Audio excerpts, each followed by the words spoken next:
friends, brothers and sisters, who can regale me and my queen with some myth.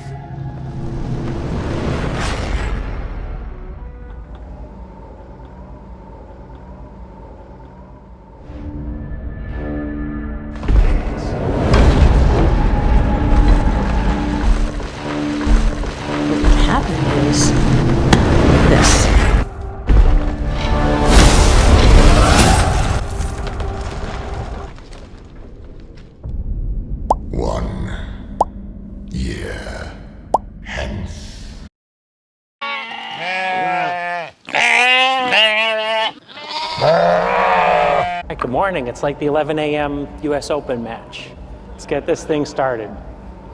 I'd like to remind everybody that the ideas I'm about to present are existing positions in our portfolio. We may change our positions at any time. Today, I'd like to talk about planes, trains, and automobiles. Let's start with automobiles. Napoleon once said, "Never interrupt your enemy when he's making a mistake." So I won't. Just watch the screen.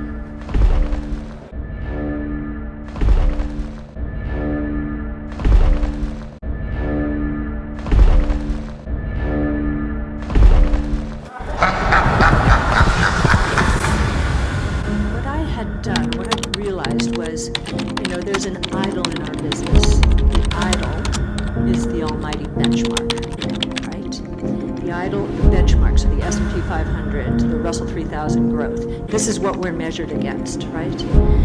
And I began to understand that I was supposed to fight that. Now, what does that mean? Benchmarks are where they are. So the stock market indexes are where they are because of what has happened historically. I believe the message I was getting and the way I'm living is that I had to abandon that and actually invest in the future, which I've always done. Now, investing should be about the future, right? How are you still feeling about Tesla as we head into the earnings in a couple of weeks, Cathie? So we have a longer-term focus, and we just published a white paper called Mobility as a Service, Self-Driving Cars Could Change Everything. Jim, you've never been short of words on Tesla. Tesla's trading at $312 today. Yeah, God bless them. What's it worth? I don't think the equity's worth a whole lot. Conviction level as high as it's ever been or not? Oh, I love the short. It's great. Got to start with Tesla because for months now you have said this is a $4,000 stock. Given all the drama over the last few weeks, do you still think that? Yes, actually, because of their new chip. We think they're 3 years ahead of any other auto manufacturer. So yes, our conviction has increased. Gordon, it sounds like you're not too hot on Tesla's future here. No, I'm not that hot on Tesla's future, and quite frankly, we find it kind of ridiculous. I'm a financial analyst. If you do the math, it suggests they're only producing less than 2,000 cars per week. And Elon Musk has put out tweets suggesting they're at 3.5, so maybe the SEC should look into that.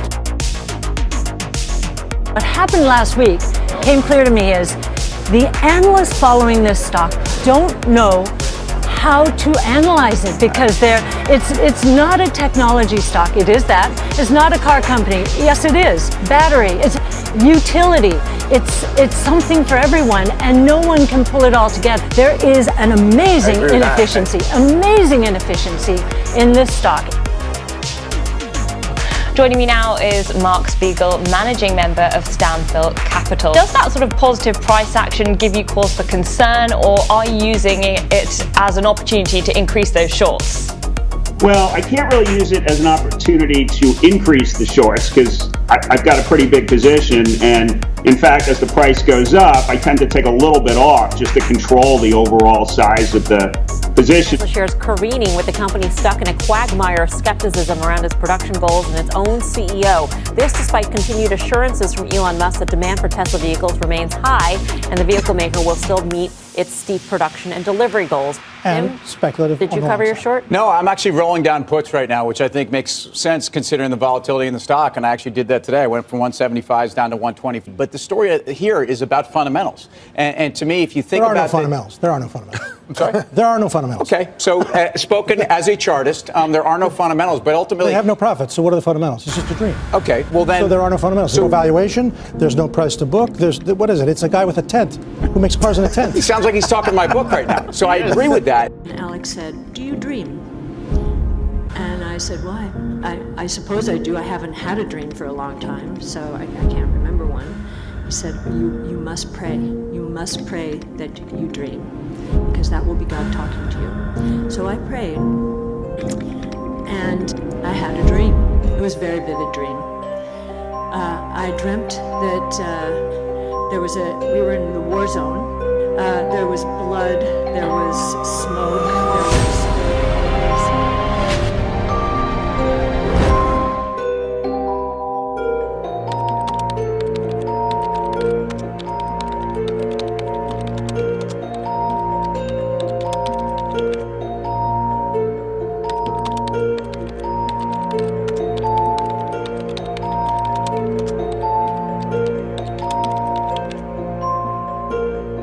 Most of the times people don't change their mind, they just die.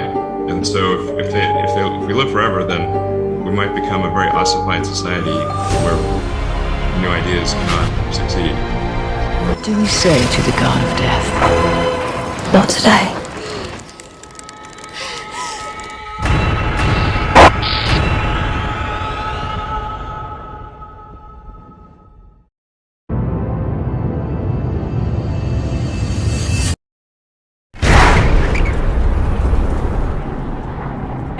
You, as a trader and investor, but as a trader also, understand that when you build a base like that, one of two things is going to happen. It's either going to break down, and that's what a lot of the bears have been betting on, and they've been throwing everything at it, or it's going to break out. Clearly, we believe it's going to break out. And the longer the base, you say 5 years, the longer the base, the bigger the breakout. So we're really looking forward to that.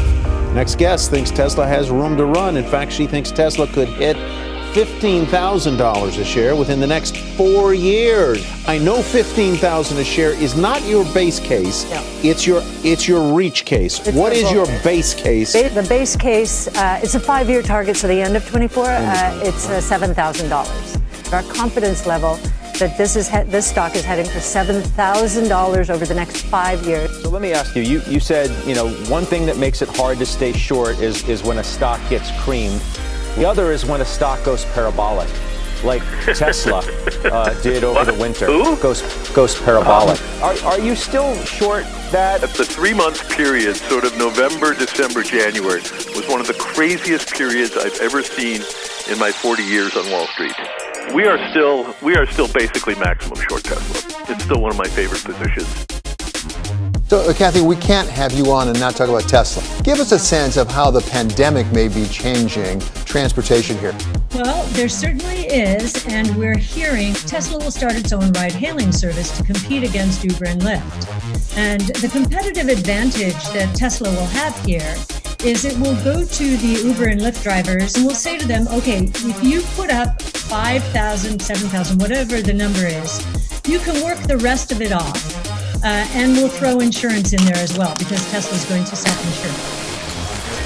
If you think about what happened this quarter, right? If you take out the credit sales, they lost about $66 million excluding credit sales. But if you also adjust for Elon Musk's stock-based comp, that's a one-time charge as well. At $450, that means this stock is trading at over 1,000 times on a P/E basis. In China, Cathie, in August of 2018, you tweeted a letter to Elon Musk in which you effectively put a price target on Tesla of $4,000.